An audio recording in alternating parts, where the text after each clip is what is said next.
Innal hamdalillah nahmaduhu wa nasta'inuhu wa nastaghfiruh wa na'udzu billahi min syururi anfusina wa min sayyiati a'malina man yahdihillahu fala mudhillalah wa may yudlilhu fala hadiyalah. Asyhadu an la ilaha illallah wahdahu la syarikalah wa asyhadu anna Muhammadan abduhu wa rasuluh la nabiyya ba'dah amma ba'du. Puji dan syukur kita panjatkan kehadirat Allah Subhanahu wa taala. Pada kesempatan kali ini kita semua masih diberikan kesehatan dan keleluasan waktu untuk hadir di tempat yang mulia. Insyaallah semuanya dalam keadaan sehat walafiat, dan juga ikhtiar kita dicatat oleh Allah Subhanahu wa taala sebagai amalan sholihan. Nah, insyaallah hari ini kajian perdana dengan proyektor. Alhamdulillah dan terima kasih teriring doa jazakumullah khairan kasiron kepada pihak yang sudah memberikan proyektornya. Semoga menjadi amal jariah bagi beliau. Nah, sekarang Bu, dinten ayeuna hari ini, bahasa Indonesia banyak campur. Nah, hari ini kita melanjutkan hadis ketiga, masih dalam bab niat atau bab ikhlas. Hadis anu katilu, anu mana hadisna wa an Aisyata, diterima dari sahabat Aisyah Ummul Mukminin Aisyah radhiyallahu anha, mugia Allah masihan ridho ka anjeunna, semoga Allah meridhoi kepadanya. Qalat, ia berkata, qala Nabi sallallahu alaihi wasallam, Nabi sallallahu alaihi wasallam bersabda, kata Nabi, la hijrata, tidak ada lagi hijrah, ba'dal fathi, setelah pembebasan kota Mekah. Walakin, akan tetapi yang masih ada, yang masih berlaku bagi orang Mekah, bagi orang Mekah, jihadun, jihad, wa niyatun, dan niat, wa idastun pirtum, dan apabila kamu diminta untuk berjihad, fanfiru, maka bersiap-siagalah, maka terimalah seruan itu. Muttafaqun alaih, hadis riwayat muttafaq alaih, hadis riwayat Bukhari dan Muslim.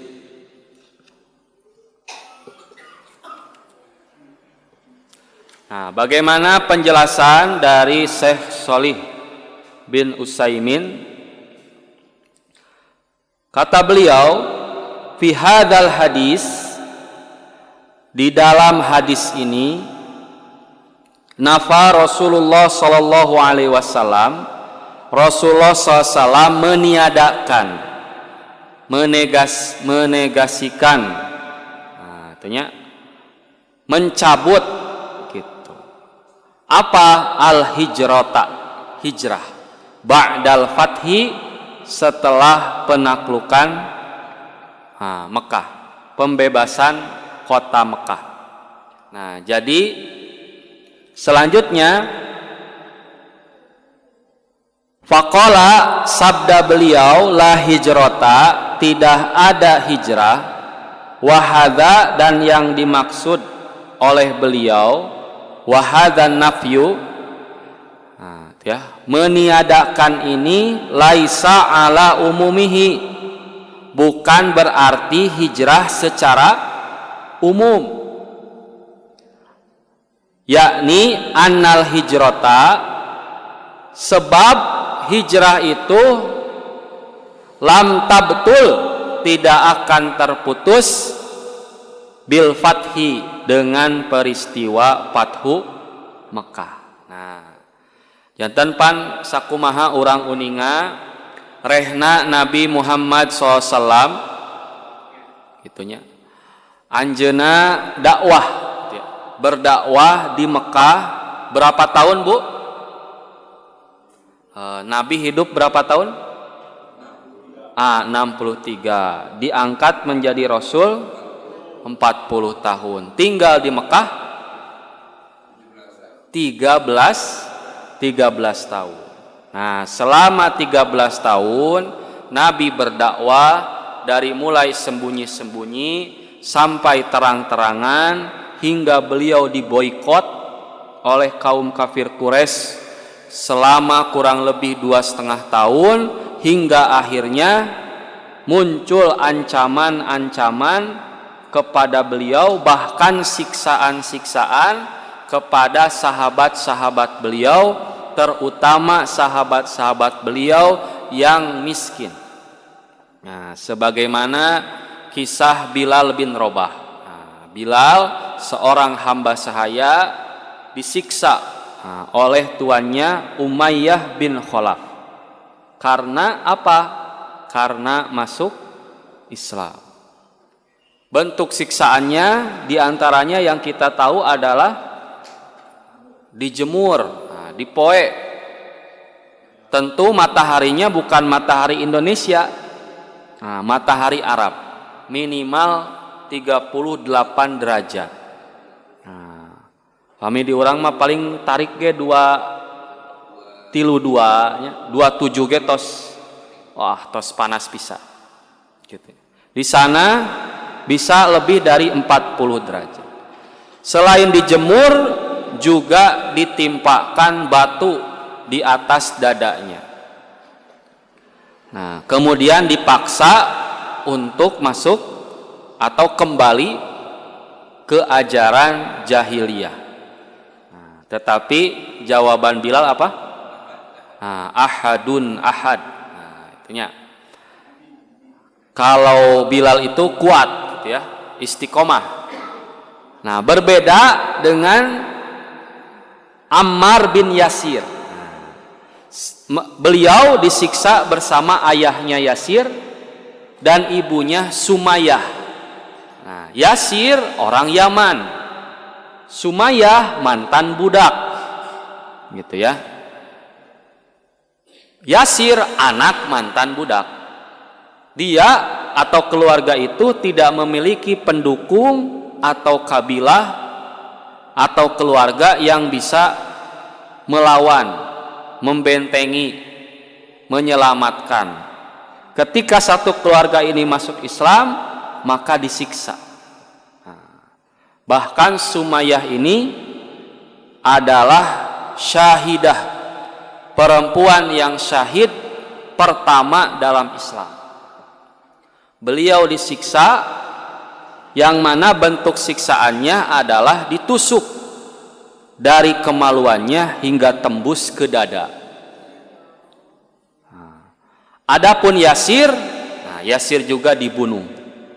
Nah, Ammar melihat kedua orang tuanya sudah tergeletak, tak bernyawa. Ammar tak sanggup lagi menahan siksa. Sampai Ammar ditawari, kalau kamu mengucapkan salah satu di antara Tuhan-Tuhan kami, maka kamu akan dibebaskan. Maka Ammar pun mengucapkan kata Latta, gitu ya, ataupun Tuhan-Tuhan yang lain. Nah, kemudian Ammar mendatangi Rasulullah SAW di Darul Arqam dan mengatakan apa yang ia alami.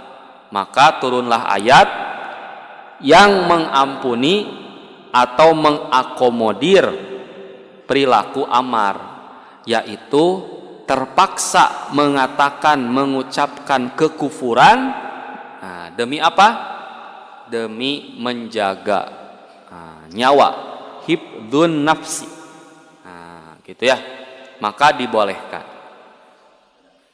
Kalau Bilal mah, nah jadi kalau mau melawan silahkan, Tapi kalau memang benar-benar tidak kuat, maka boleh gitu ya, menyembunyikan keimanan dan menampakkan kekufuran untuk sementara.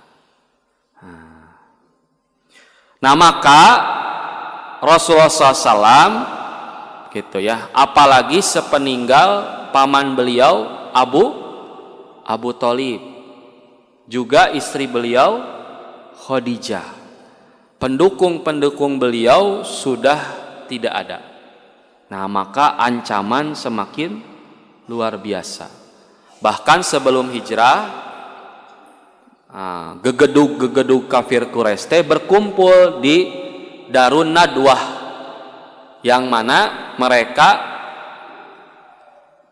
membuat keputusan untuk membuat sayembara kepada pemuda-pemuda terbaik di Jazirah Arab, yang mana bila mendapatkan kepala Muhammad akan dihadiahi 100 unta. Nah, gitu ya. Tetapi tentu Allah menyelamatkan Nabi Muhammad SAW. Nah, singkat cerita, Nabi sudah hijrah ya. Nah, maka ketika peristiwa Fathu Mekah di tahun ke-8 Hijriyah, maka yang namanya hijrah dari Mekah ke Madinah sudah tidak ada lagi. Artinya ketika ada orang yang hijrah dari Mekah ke Madinah setelah tahun ke-8 Hijriyah, tidak lagi disebut muhajirin. Sebab kenapa? Sebab Mekah sudah berubah, sudah terbebas. Yang asalnya Darul Kufri menjadi Darul Islam. Asalnya negara kafir berubah menjadi negara Islam. Nah, itu yang dimaksud oleh Nabi. Tetapi hijrah secara umum, yaitu pindah dari negeri kafir ke negeri muslim demi menyelamatkan agama, maka itu tetap berlaku. Sebagaimana Nabi SAW bersabda, la tanqati'ul hijratu. Hijrah tidak akan terputus hatta tanqati'at taubah, hingga taubat terputus. Wala tanqati'ut taubatu, dan taubat tidak terputus hatta takhruja syamsu min maghribiha. Sehingga matahari terbit dari barat. Ya lepatnya kedahna riwayat Abu Daud. Ya. Jadi nunamina hijrah gitu ya, selamanya akan tetap ada gitu ya, akan tetap ada, akan tetap berlaku. Lakinna al-murada bin nafyi huna nafyul hijratu min Makkata. Akan tetapi peniadaan hijrah dalam hadis ini maksudnya apa? Tadi peniadaan hijrah setelah peristiwa Fathu Mekah. Kenapa? Li'anna Makkata, karena Mekah ba'dal fathi, setelah penaklukan kota Mekah, sorot biladu islamin, berubah menjadi negeri Islam. Walan ta'uda ba'da dzalika bilada kufrin, dan tidak akan kembali setelah peristiwa itu menjadi negeri kafir. Walidzalika, dengan demikian nafa Nabi SAW, Nabi SAW meniadakan antakuna hijratu ba'dal fathi, adanya peristiwa, adanya hijrah setelah peristiwa pembebasan kota Mekah. Nah, jantan sekali lagi bahwa yang dimaksud tidak ada hijrah oleh Nabi adalah hijrah dari kota Mekah atau hijrah bagi penduduk Mekah untuk menyelamatkan agama. Sebab Mekah sudah menjadi negeri Islam yang mana agama ibadah sudah bisa dijalankan, sudah aman, sehingga tidak ada lagi yang namanya hijrah. Nah, gitu ya, tidak ada lagi yang namanya hijrah. Maka istilah muhajirin berhenti dan tidak ada lagi setelah peristiwa Fathu Mekah. Gitu.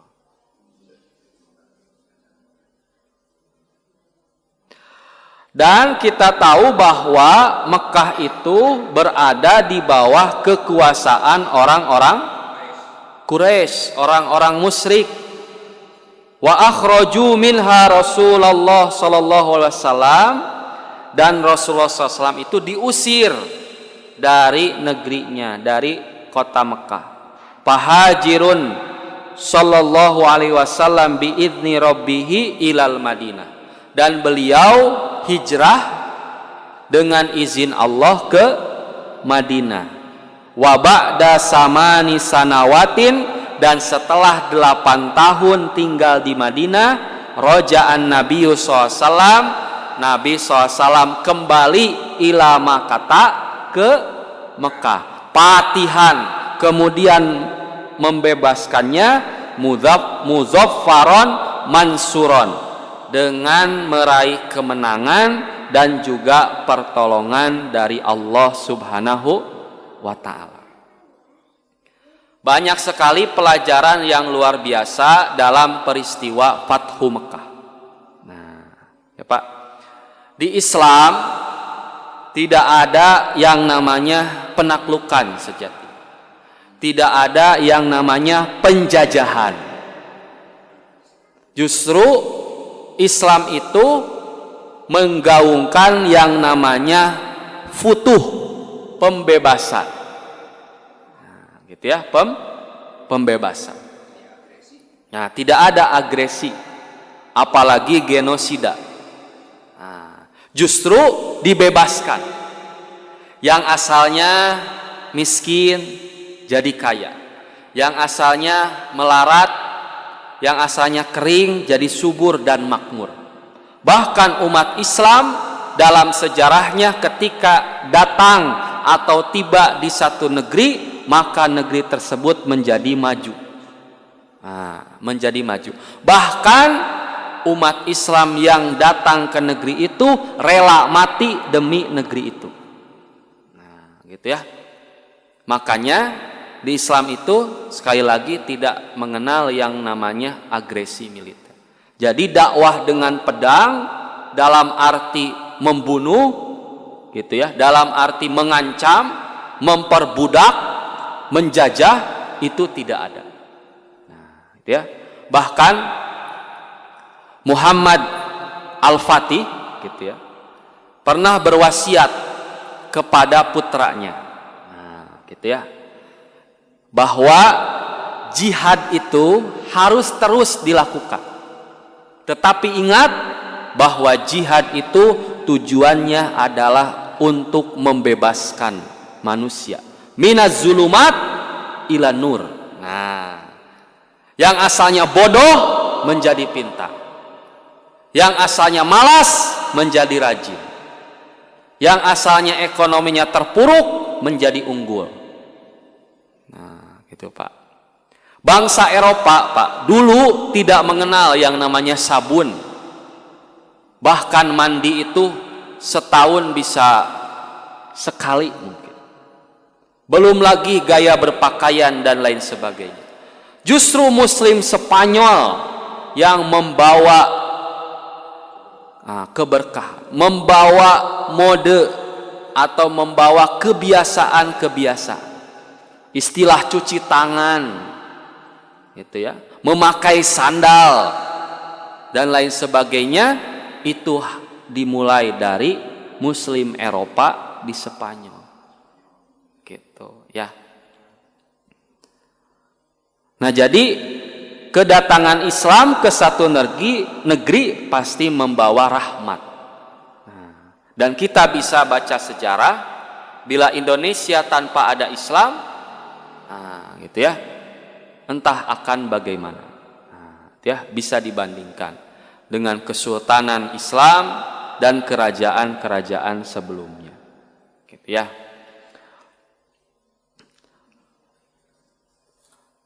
Nah, selanjutnya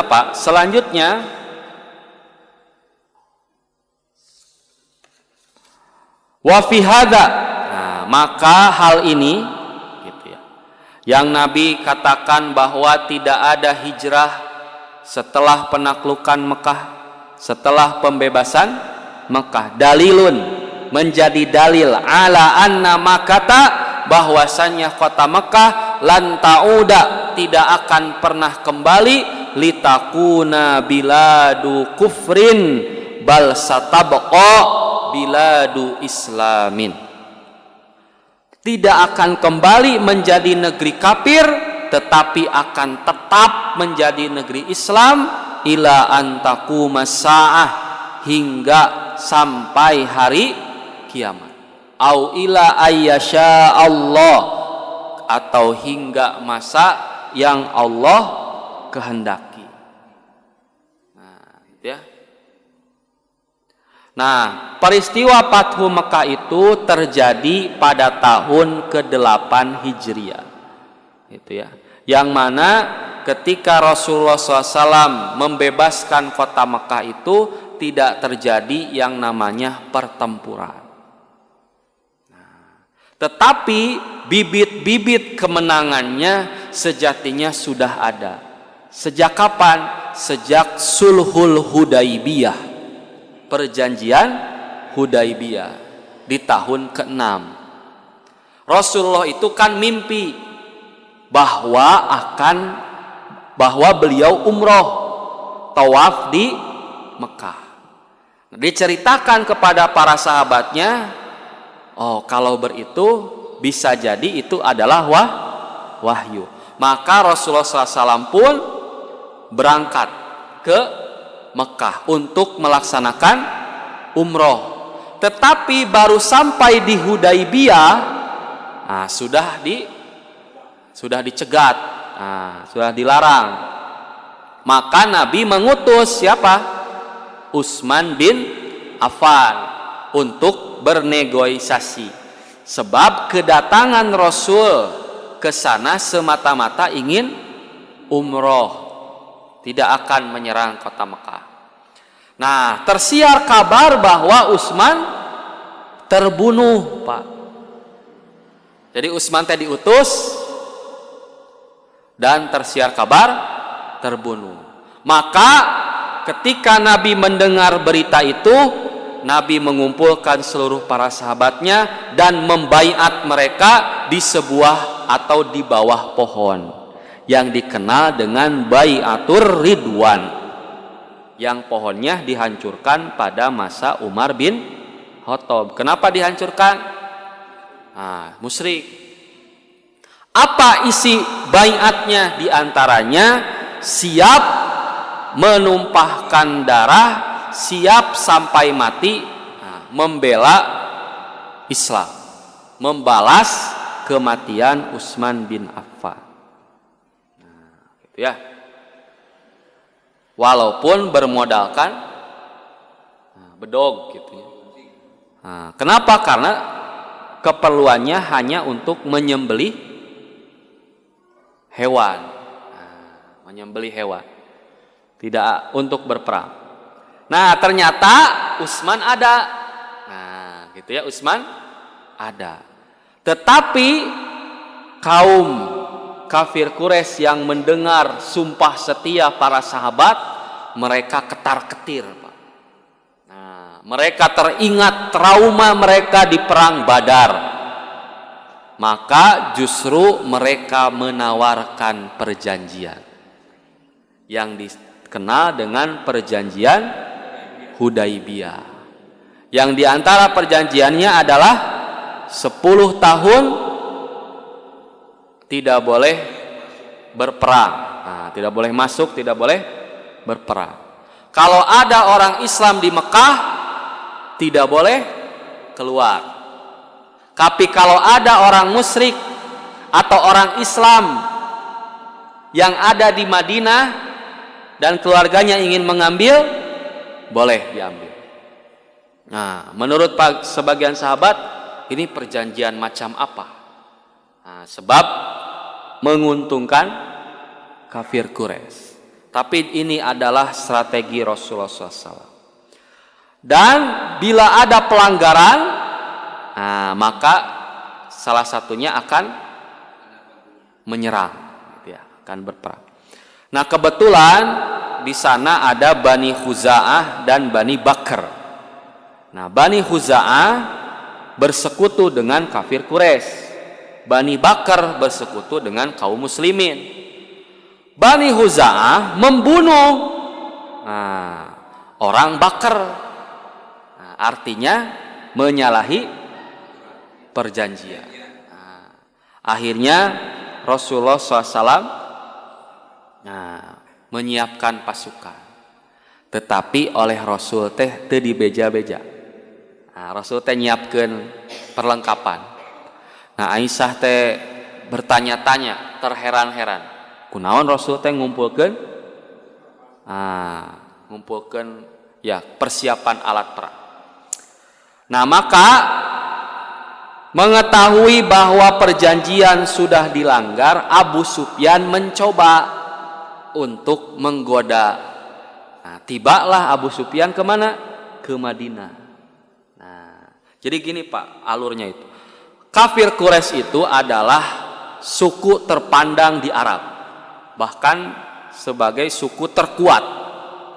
Tetapi dia yang menawarkan perjanjian, dia yang melanggar, dia juga yang menggoda, ingin memperbaiki perjanjian. Berarti Nabi sadar bahwa Quraisy hari ini sudah lemah. Gitu. Nah, datang ngagoda ka Rasul, ya Rasulullah, ya Muhammad, Akhil Karim, ibnu Akhil Karim, wahai yang mulia anak sepupuku, dan lain sebagainya. Nabi teh diam, tidak menjawab sepatah kata pun. Datang kepada Abu Bakar. Nah, artinya, moal, gitunya. Saya tidak akan melakukan itu. Datang ke Umar, dia tidak tahu. Kaos nu teu apal wae Umarnya. Kata Umar, wahai Abu Sufyan, demi Allah, kalaulah Allah hanya menyisakan cambuk untukku, aku akan melawanmu sampai mati. Nah, kalau ditantang gelut ke Umar. Kepada Ali sama. Nah, ya, tidak dikasih. Nah, hingga Abu Sufyan pulang dalam keadaan tangan kosong, tidak menghasilkan apa-apa. Nah, kemudian Pak, tersiar kabar di kaum muslimin Madinah bahwa Rasul akan menyerang Mekah, akan menyerang Mekah. Karena kedatangan Abu Sufyan, pemimpin besar bade naonnya ke Madinah, menyimpan harga dirinya. Nah, tetapi hebatnya Rasulullah, beliau menyiapkan satu pasukan, tetapi oleh beliau dikirim ke arah barat. Padahal Madinah di arah selatan. Untuk apa Pak? Memecah isu. Nah, Rasul teh bade ka Mekah, bade nyerang Mekah. Padahal ka barat. Nah, baratnya apa? Kulon. Ka kulon. Gitu. Oh, sanes berarti. Nah, tetapi satu ketika Rasulullah SAW menyiapkan pasukan sebanyak 2.000 pasukan untuk menaklukkan kota Mekah. Gitu ya. Yang mana ketika menaklukkan kota Mekah, gitu ya, tidak ada satupun pertempuran, gitu ya, dan berhasil menaklukkan kota Mekah. Salajengna Pak, summa qala, kemudian Nabi bersabda dina hadis ieu, walakin jihadun wa niyah. Nah, yang tersisa adalah jihad dan niat. Maksudnya al-amru ba'da hadza jihadun, bahwa perintah setelah ini bagi masyarakat kaum muslimin di Mekah adalah seruan jihad. Ai yakhruju ahlul makkata min makkata ilal jihad, yaitu penduduk Mekah keluar untuk berjihad. Wa niyatu serta niat ai an-niyatus sholihatu lil jihadi fi sabilillah, yaitu niat yang benar untuk berjihad di jalan Allah. Wa dzalika dengan demikian bi an yanwiya, seseorang harus berniat bi jihadihi dalam jihadnya, antakuna kalimatullahi hiya ulya, semata untuk meninggikan kalimat Allah. Nah, gitunya.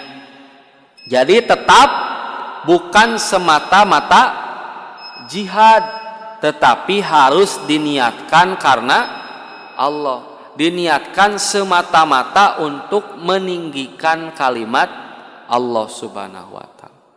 Kita masuk Persis gitu ya.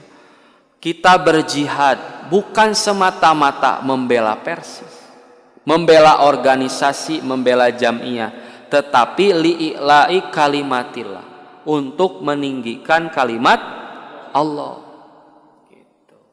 Bahwa Persis ini adalah sarana dakwah, sarana untuk meninggikan kalimat Allah.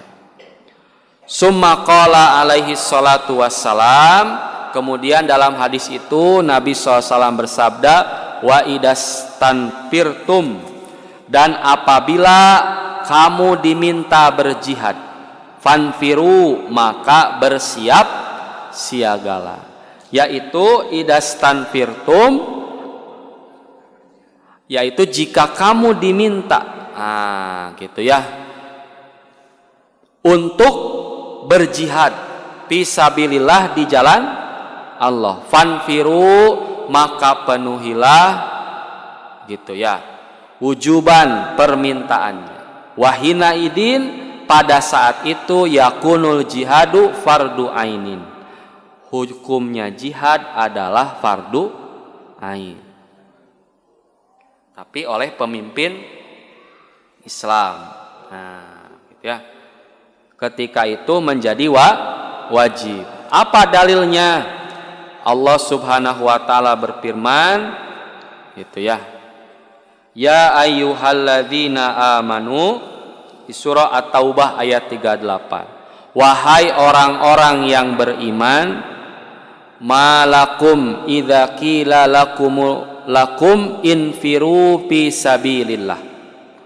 Apakah sebabnya bila dikatakan kepadamu berangkatlah untuk berperang pada jalan Allah?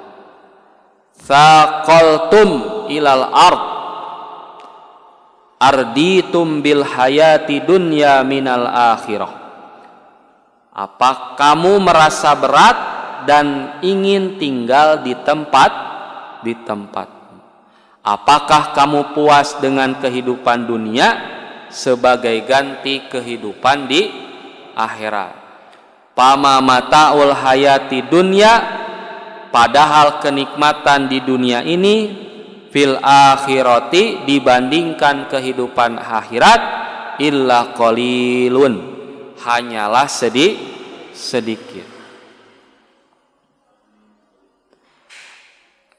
Ila tanfiru, jika kamu tidak berangkat untuk berperang, yu'adzibkum adzaban alima, niscaya Allah akan menyiksa kamu dengan siksa yang pedih. Wa yastabdil qauman ghairakum, dan digantinya kamu dengan kaum yang lain. Lamun aya kahadean, gancang-gancang dilaksanakeun. Sabab bisi kahadean eta teh dipindahkeun ku Allah. Jadi sebelum kebaikan itu diambil, dan diserahkan, diberikan kepada orang lain, maka kita harus segera melaksanakan. Jangan sampai kesempatan melakukan kebaikan itu berlalu begitu saja, bahkan diganti dengan azab yang sangat pedih. Wala tadurruhu syai'an, dan kamu tidak akan dapat memberi kemadorotan kepadanya. Cicing maut, jihad ge maut. Berjuang mati, diam juga mati. Nah, tetapi apa Pak? Summa yub'asuna ala niyatihim. Di hadis yang kedua, setiap orang akan dibangkitkan berdasarkan niatnya masing-masing. Wallahu ala kulli syai'in qadir. Allah Maha Kuasa atas segala sesuatu. Nah, gitu ya.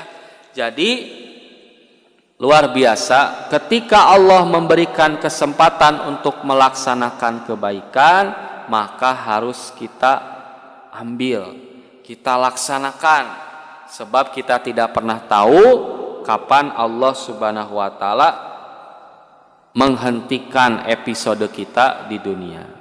Nah, itu yang pertama Pak, bahwa ketika imam, pemimpin kaum muslimin menyeru kita untuk berjihad, maka hukumnya fardu ain, wajib.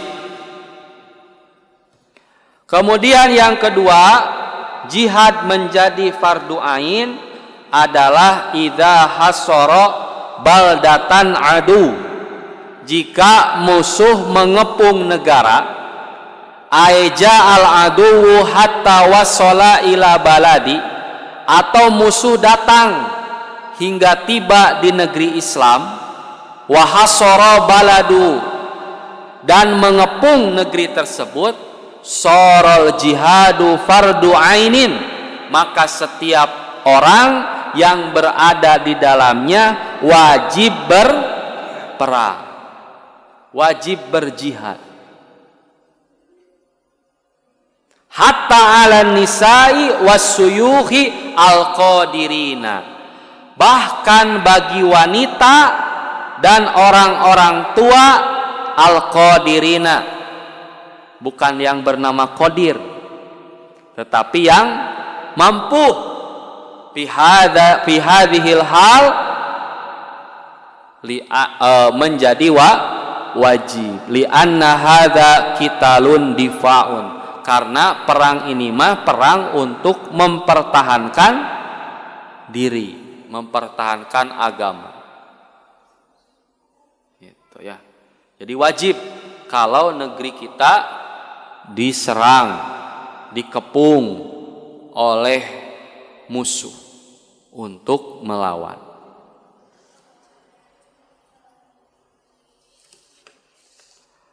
Jadi wajib bagi setiap orang dalam keadaan ini untuk membela negerinya. Terus yang kedua, Pak, yang ketiga, jihad menjadi fardu ain, kewajiban bagi setiap muslim adalah idza hadara saffu, apabila ada satu pasukan, wal taqa saffani, dan pasukan itu saling berhadapan, saffal kufar wa saffal muslimin, antara pasukan kafir dan pasukan muslim. Sorol jihadu hina idin, maka jihad pada waktu itu wajib, fardu ain, wala yajuzu li ahadin ayyan sorifa, dan tidak boleh bagi seorang pun berpaling pergi kabur dari medan perang. Jadi pamitos papayun-payun, ulah mundur. Allah Subhanahu wa taala berfirman di surah Al-Anfal ayat 15 dan 16, ya ayyuhalladzina amanu, wahai orang-orang yang beriman, idza laqitumul ladzina kafaru zahfan, apabila kamu bertemu dengan orang-orang yang kafir, ya zahfan, yang sedang menyerangmu, ulah nu cicing diserang, eta mah terorisnya. Justru kita apabila bertemu, artinya di medan perang, fala tuwalluhumul adbar, maka janganlah kamu membelakangi mereka. Jangan mundur, sebab mundur dari medan perang adalah diantara dosa besar. Wa may yuwallihim yauma idzin duburahu, barang siapa yang membelakangi mereka, mundur di waktu itu, illa mutaharrifan liqitalin, kecuali berbelok untuk siasat perang, au mutahayyizan ila fi'atin, atau hendak menggabungkan diri dengan pasukan yang lain. Itu mah boleh. Seperti perang Mu'tah, Pak. 10.000 pasukan kaum muslimin melawan 200.000 pasukan Romawi. Nabi sudah memprediksi bahwa pasukan kaum muslimin bila tanpa strategi yang matang akan dihancurkan sehancur-hancurnya. Kata Nabi, kalau panglima pertama Zaid bin Harisah itu meninggal, maka serahkan bendera atau panji itu kepada Ja'far bin Abu Thalib. Ja'far meninggal kan, anu dipotong tangan, kaki, hingga Ja'far memiliki gelar yang memiliki 2 sayap. Tangannya digantikan 2 sayap dan akan terbang nanti di surga. Terakhir, kalau Ja'far meninggal, maka gantinya adalah Abdullah bin Rawahah.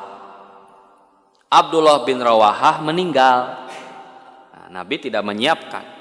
Dan ketika itu Khalid bin Walid baru masuk Islam. Dan Khalid bin Walid pun dipilih menjadi panglima selanjutnya dalam kondisi perang berkecamuk. Dalam hitungan menit bahkan detik, Khalid bin Walid harus memikirkan strategi bagaimana menghancurkan, minimal menyelamatkan kaum muslimin dari 200.000 pasukan Romawi, pasukan terkuat di muka bumi, Spartan. Akhirnya di antara strategi Khalid adalah memindahkan pasukan kiri ke kanan, pasukan belakang ke depan, terus secara bergantian, sehingga seolah-olah pasukan kaum muslimin tidak ada habis-habisnya. Dan akhirnya perang Mu'tah ini berakhir dengan seri. Seri, Pak. Karena tidak mungkin menang. Karena pasukan musuh sangat banyak. Runtuhnya Romawi kapan? Ketika pemerintahan Umar bin Khattab. Hancurnya Romawi itu. Nah, nanti putranya Zaid Usama dikirim oleh Rasul walaupun usianya 18 tahun. Tapi baru setengah perjalanan tersiar kabar Rasulullah wafat. Akhirnya balik lagi. Tadinya Usama ini mau menyerang Romawi juga. Gitu ya.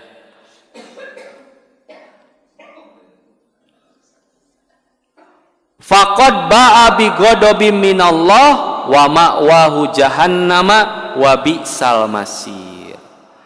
Gitu ya. Maka sesungguhnya orang itu yang dia lari dari peperangan, lari dari medan jihad, maka ia akan kembali dengan membawa kemurkaan dari Allah, dan tempatnya ialah neraka jahanam, dan amat buruklah tempat kembali. Nah, itu yang ketiga. Yang keempat, gitu ya, berkaitan dengan jihad yang fardu ain, yaitu idza ihtiyaju ilal insani bi an yakuna silah la ya'rifahu illa fardun min afrodi. Jika seseorang dibutuhkan karena ada senjata yang cara penggunaannya la ya'rifuhu, tidak ada yang mengetahui illa fardun min afrodi, kecuali dia atau orang-orang tertentu saja. Wa kana nasu yahtajuna ila hadzal rajul, sedangkan manusia, orang-orang, pasukan membutuhkannya untuk menggunakan senjata li istimali hadzal silah, menggunakan senjata tersebut. Maka harus turun walaupun tidak diminta oleh pemimpin. Kenapa? Li'annahu muhtajun ilaihi, karena dia orang yang sangat dibutuhkan. Nah, wajib ini. Jadi bapak, ibu yang punya keahlian, yang punya skill gitu ya, dibutuhkan oleh Islam, dibutuhkan oleh jamiah, walaupun tidak diminta, harus turun tangan sebab dibutuhkan. Nah, ini berkenaan niat yang memang menjadi pokok dalam pembahasan kita. Jihad itu berhadapan dengan musuh. Jihad itu dipenuhi dengan darah, air mata, itu ya. Tetapi niatnya harus benar. Amma difa'u bin niyati watoniyah au bin niyati kaumiyah, adapun berjihad dengan niat untuk mempertahankan negara atau berniat untuk mempertahankan bangsa, fahadha yakunu minal mu'mini wal kafir, padahal di negara itu ada orang mukmin dan kafir, wala yanfa'u sahibuhu yaumal qiyamah, maka jihad tersebut tidak bermanfaat baginya pada hari kiamat. Wa idza qatala, jika dia terbunuh, wa huwa yudafi'u bihadhihi niyah, dan dia berniat mempertahankan negara, mempertahankan kaum, falaisa bisyahid, maka dia bukan mati syahid. Nah, gitunya. Kenapa? Li'anna Rasulullah SAW, sebab Rasulullah SAW su'ila, pernah ditanya, an rajuli, tentang seseorang, yuqatilu, yang ia berperang, hammayah, wa yuqatilu syaja'ah, yang ia berperang dengan gagah dan berani, wa yuqatilu, dan ia berperang liyura makanuhu, untuk menunjukkan kejantanannya. Aidalika fisabilillah, apakah ini termasuk jihad di jalan Allah? Faqala, maka beliau menjawab, man qatala litakuna kalimatullah hiya ulya, barang siapa yang berperang untuk meninggikan kalimat Allah, fahuwa fisabilillah, maka dia telah berjihad di jalan Allah. Ya, artinya idza kunta tuqatilu liwatanika, jika kamu berperang untuk mempertahankan negaramu, fa anta wal kafiru sawaun, berarti kamu dan orang kafir itu sama.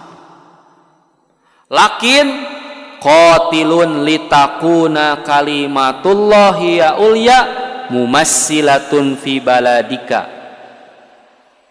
tetapi bila berperang dengan niat agar kalimat Allah menjadi tinggi, maka haruslah menjadi pemain di negerimu. Li'anna baladaka baladul Islam, karena negerimu adalah negeri Islam. Fa fi hadhil hal, dalam keadaan seperti ini, rubbama yakunul qitalan fisabilillah, maka jika terjadi peperangan, maka peperangan itu mungkin disebut perang di jalan Allah. Jadi disebut sabilillah teh bukan demi organisasi, bukan demi negara, bukan demi kaum, demi suku, tapi demi tegaknya kalimat Allah. Terakhir Nabi Shallallahu Alaihi Wasallam bersabda, "Ma min maklumin yaklumu fi sabilillah." Tidaklah seseorang terluka di jalan Allah illa jaa yaumul qiyamah, kecuali ia datang di hari kiamat, wajarohahu yasghubu daman, yang mana ia datang dengan luka yang berdarah. Al-launu launud dam, yang warnanya seperti warna darah, warrihu rihul misk, tetapi baunya seperti wangi kasturi. Gitu ya Pak. Nah, maka hadirin ikhwatu iman rahimakumullah, dari hadis ketiga ini kita bisa mengambil beberapa hikmah atau pelajaran. Yang paling utama tentu berkaitan dengan niat. Kalau kita berjuang, gitu ya, kalau kita berjihad tanpa didasari oleh niat karena Allah, maka jihad itu akan sia-sia, tidak akan menjadi manfaat di hari kiamat. Kemudian yang kedua, ketika ada seruan jihad, seruan untuk berjuang di jalan Allah, maka jangan segan, jangan takut, jangan banyak alasan. Takutnya nanti Allah mencabut kebaikan-kebaikan dari diri kita dan mengganti kepada orang lain, serta Allah menyiapkan ganti atau balasan dengan balasan yang sangat pedih. Nah, maka hadirin ikhwatu iman rahimakumullah, dari hadis ketiga ini semakin memperkuat bahwa niat itu merupakan kewajiban dan hal yang sangat penting yang harus kita tanamkan dalam diri kita masing-masing. Demikian pembahasan malam ini. Mohon maaf atas segala kekurangan. Terima kasih atas perhatiannya. Aqulu qouli hadza wa astaghfirullahi wa lakum. Wassalamualaikum warahmatullahi wabarakatuh.